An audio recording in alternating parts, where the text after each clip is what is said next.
obulamu bwo tobuteka mu matigga. Abantu boogera bingi ku bujjanjabi. Tikozesa buno kozesa buli, tibuwonya kino buwonya kiri. Manya nti buli bujjanjabi bubaako ebirungi n'ebibi. Welcome to the 6th episode of the Health Choices program, brought to you by Makerere University College of Health Sciences. In many health programs, you are told to make this health choice or that health choice. In this program, we explain why some of the things people say about treatments and their effects are trustworthy and why others are not. Understanding this will help you choose treatments that are right for you. Everywhere you go, you will hear people saying what happens if you use this treatment or that treatment. You'll also hear people say what treatments we should take to recover from an illness or to become healthier. But a lot of what people say is not trustworthy. Remember, treatments have both good and bad effects, and lots of treatments are not as effective as people say. In this 6th episode, a man named Mr. Sonko visits his doctor named Dr. Apio. A herbalist told Mr. Sonko that taking some hot pepper will heal his stomach ulcers. Dr. Apio explains why this claim is not trustworthy. Please pay close attention to Dr. Apio's explanation. And enjoy the episode. Yes, please come in. Hey, Mr. Sonko. Yes, doctor. You're welcome. Thank you, doctor. Jebaleko, Dr. Apio. Kale, now Jebaleko, Mr. Sonko. How can I help you today? Doctor, I have this burning pain in my stomach. I have been told I have ulcers. Oh, sorry. The herbalist in my village told me that taking hot pepper, kamulari, will heal my ulcers. He says it is so because he's an expert in herbal treatments, but I'm not sure if I should take it. Is this right? Oh, that claim is not trustworthy. But doctor, the herbalist knows a lot about herbal treatments. People say he's an expert. Yes, Mr. Sonko. A number of years ago, some herbalists, through their observations, noticed that some herbs from which quinine is made would treat fevers. These fevers were later confirmed to be caused by malaria. Following these observations, researchers conducted fair comparisons of these herbal treatments, which confirmed them to be effective treatments for malaria. Based on the confirmatory findings from these comparisons, we sometimes use quinine to treat malaria. So, sometimes experts are right. However, in some instances, like in the case of using hot pepper for ulcers, experts can also be wrong. Oh, I understand. Experts can also be wrong. So researchers have to conduct fair comparisons for us to be more sure about effects of treatments. Exactly. Oh, then what should I do for these ulcers? Taking antibiotics together with a medicine that reduces the acid in your stomach will help cure your ulcers. Antibiotics? Yes. Antibiotics are a type of medicine that kill germs. Septrin and amoxicillin are examples of common antibiotics. Oh, I have ever heard of those medicines.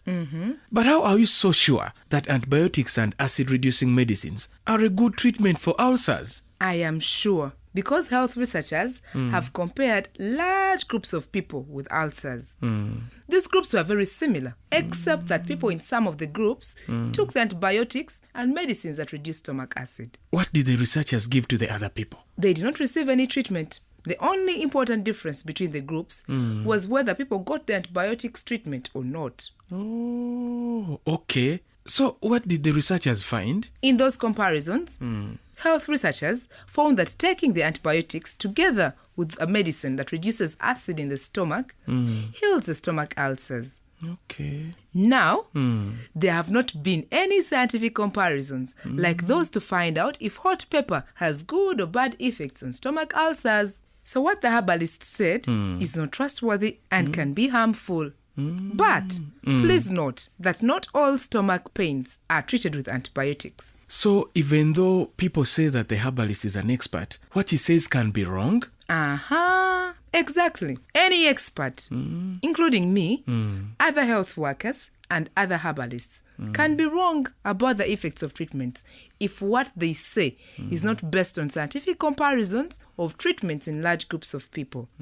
If the reason for the claim is bad, the claim is not trustworthy. Oh, so it is not the person making the claim that is most important. Even if the person is said to be an expert, Yeah. it is the reason for what they are saying that is most important. Yes, Mr. Sonko. Yes, Dr. Apio. As we said, Yes. if the reason for the claim is bad, the claim is not trustworthy.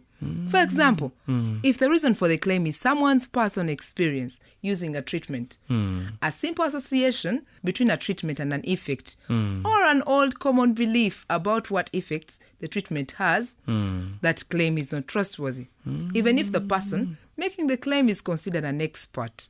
So the reason for the herbalist's claim should have been large scientific comparisons, and not because of being an expert? Yes, there have not been any such comparisons in which hot pepper was the treatment, so the claim that hot pepper heals ulcers is not trustworthy. Oh, Dr. Apio, would you please give me another example?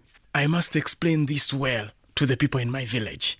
Okay. Have you ever heard those herbalists who say that eating good foods and exercising will cure HIV? Oh yes, those people are not serious. Yes. And some say you should not take ARVs, the medicines that help people with HIV/AIDS live longer. Have researchers made large scientific comparisons and found that ARVs really help? Yes, they have, Mr. Sonko. You learn very fast. It is because of those scientific comparisons that we are sure ARVs help, not just because an expert like me said so. Oh, I understand. Yes. Those herbalists may be experts in herbal medicines. However, their claim is not trustworthy if the reason is not large scientific comparisons of treatments. Yeah. So even you can be wrong, doctor? Yes, anyone can be wrong.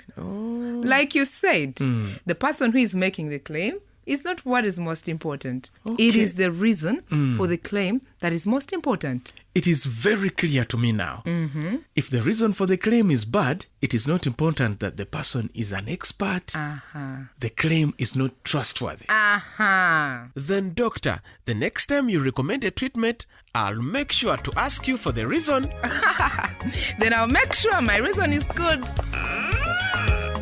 The message of this episode is that experts can also go wrong in what they say about the effects of treatments if it's not based on scientific comparisons of treatments. Be careful not to just believe everything that experts say.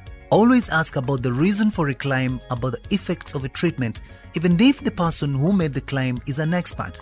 You can ask the person who made the claim about the reason, but if you are making an important choice about whether to use the treatment, you should also ask a qualified medical doctor about whether the claim is trustworthy. The best reason for a claim about the effects of a treatment is fair scientific comparisons. To be more sure about the effects of treatments, health researchers should compare treatments scientifically in large groups of people. In such comparisons, a group of many people get the treatment while other people get another treatment or no treatment. Other than that, the groups should be similar. You will learn more about such comparisons in the next 2 episodes. This was the 6th episode of the Health Choices program. We hope this episode will help you make better health choices for yourself and your family.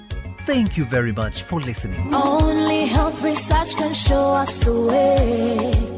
Ask if a health professional has done research on the treatment so that you can be more sure. Be more sure. And make the right choices.